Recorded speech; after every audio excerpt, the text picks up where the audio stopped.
Hola y bienvenidos a Ascensos y Reinados. Si disfrutas nuestro contenido, no olvides suscribirte y dejarnos un me gusta. Comencemos con el video.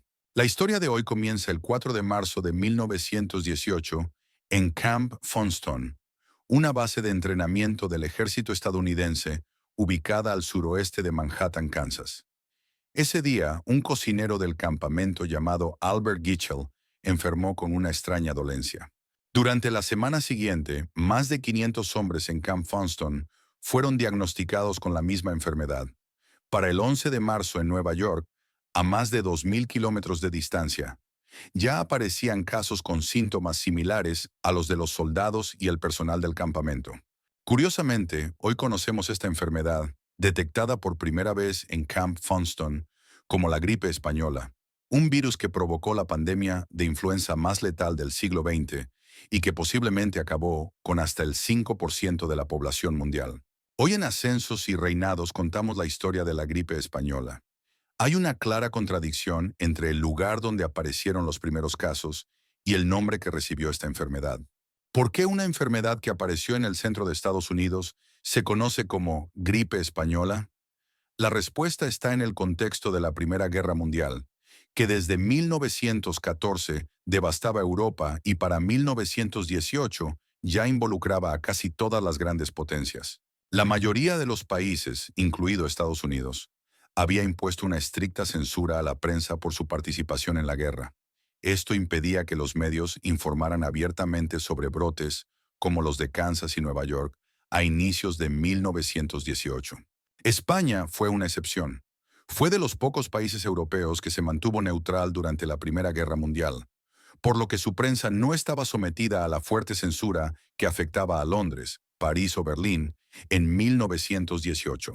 Así, cuando los primeros casos de esta peligrosa gripe llegaron a la península ibérica, la prensa española pudo informar con mucha más libertad que sus colegas en Inglaterra, Francia y otros países.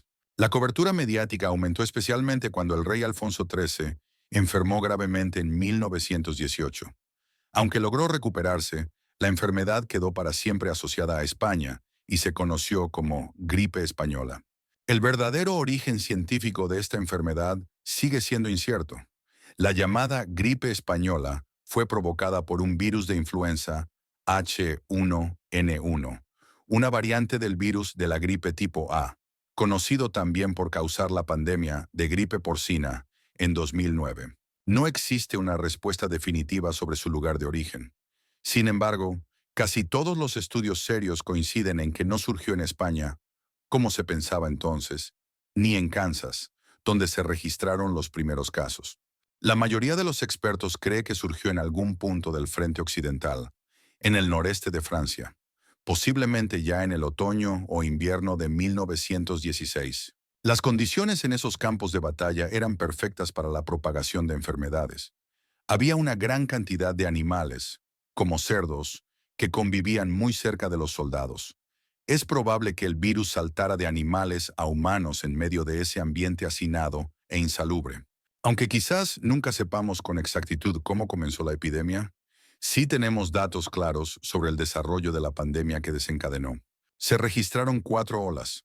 La primera se propagó por Europa y Estados Unidos en la primavera y comienzos del verano de 1918, pero disminuyó con la llegada del calor estival. Sin embargo, el regreso del virus en el otoño de 1918, extendiéndose hasta el invierno de 1919, resultó devastador a nivel mundial. Esta segunda ola se expandió desde Europa hacia África y Asia. Además, el virus mutó, volviéndose mucho más letal.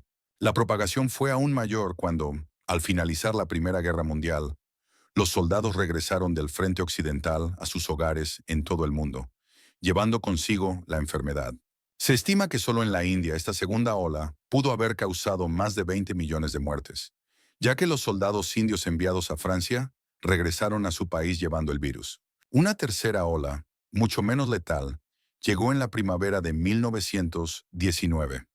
Para entonces, el virus encontraba menos víctimas, en parte porque en varias regiones, muchas personas ya habían desarrollado inmunidad natural tras haberse contagiado en 1918.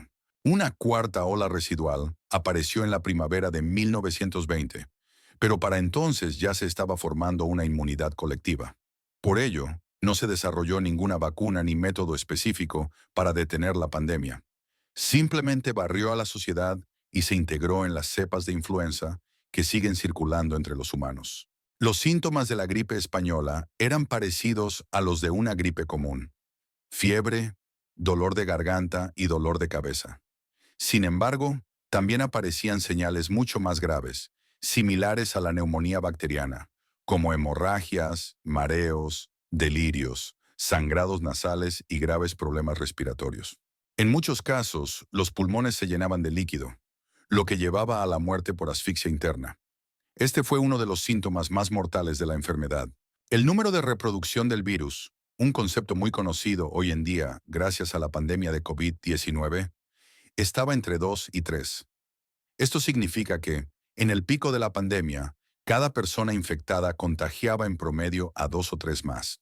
Debido a esta alta transmisibilidad, se calcula que más de 500 millones de personas contrajeron la gripe española en todo el mundo, lo que representaba alrededor del 30% de la población mundial de la época. La tasa real de mortalidad de la pandemia sigue siendo muy debatida. Las estimaciones varían entre 20 y 100 millones de muertes, lo que equivaldría a entre el 1% y el 5% de la población mundial de finales de la década de 1910. Si unos 500 millones de personas contrajeron la enfermedad, estas cifras indicarían que entre el 4% y el 15% de los infectados murieron. Sin embargo, las variaciones regionales eran tan amplias que es difícil dar cifras precisas. Estas diferencias se debían en gran parte a la desigual respuesta de cada región y a la vulnerabilidad de sus habitantes.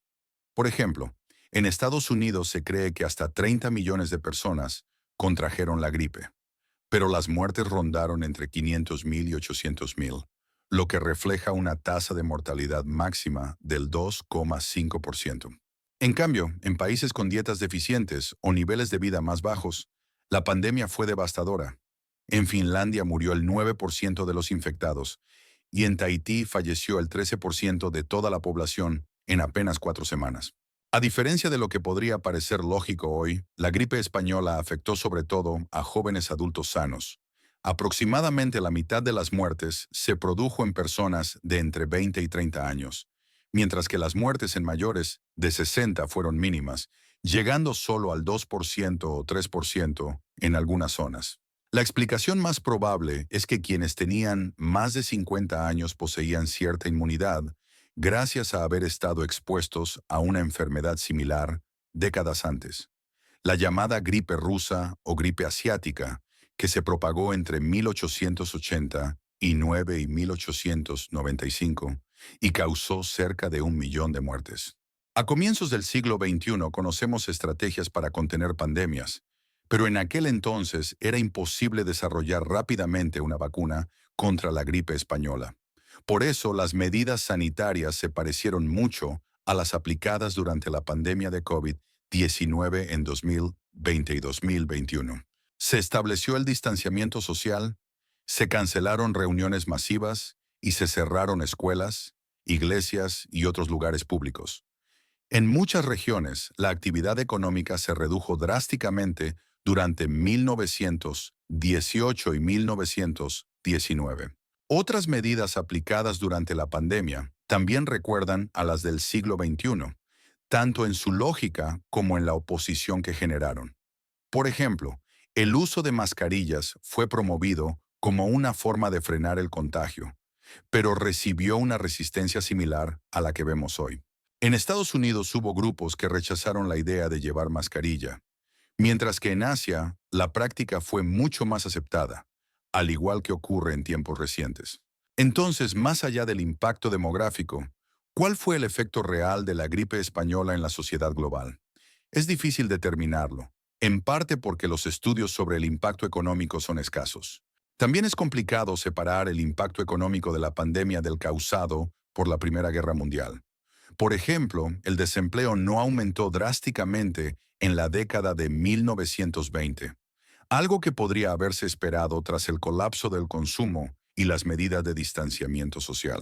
Este impacto moderado en las cifras de desempleo pudo deberse a la enorme pérdida de hombres en edad laboral durante la guerra, especialmente en Europa. En otros lugares, el Producto Interno Bruto cayó notablemente, pero en los años 20 se produjo una fuerte recuperación económica, una época conocida como los felices años 20, debido al auge que la caracterizó. Lo más sorprendente de la pandemia de gripe de 1918 y 1919 es la rapidez con la que desapareció de la memoria colectiva. Cuando el COVID-19 se propagó por el mundo en 2020, comenzaron a circular abundantes referencias a la gripe española. Pero si alguien hubiera preguntado en los años 90 o 2000, la mayoría apenas habría sabido algo sobre aquella enfermedad que azotó al planeta al final de la Primera Guerra Mundial. Esta especie de amnesia histórica resulta desconcertante, ya que la guerra de 1914 a 1918 causó entre 20 y 25 millones de muertes, mientras que la gripe española acabó con una cifra similar o incluso el doble o triple, según algunas estimaciones, hasta 100 millones de personas. El hecho de que esta tragedia se desvaneciera de la conciencia popular plantea preguntas interesantes para nuestro presente. ¿Olvidaremos la pandemia de COVID-19 tan rápido como las generaciones de los años 20 y 30 olvidaron la gripe española y su devastación mundial? ¿Qué opinas tú sobre la gripe española? Déjanos tu respuesta en los comentarios. Y mientras tanto, gracias por ver este video.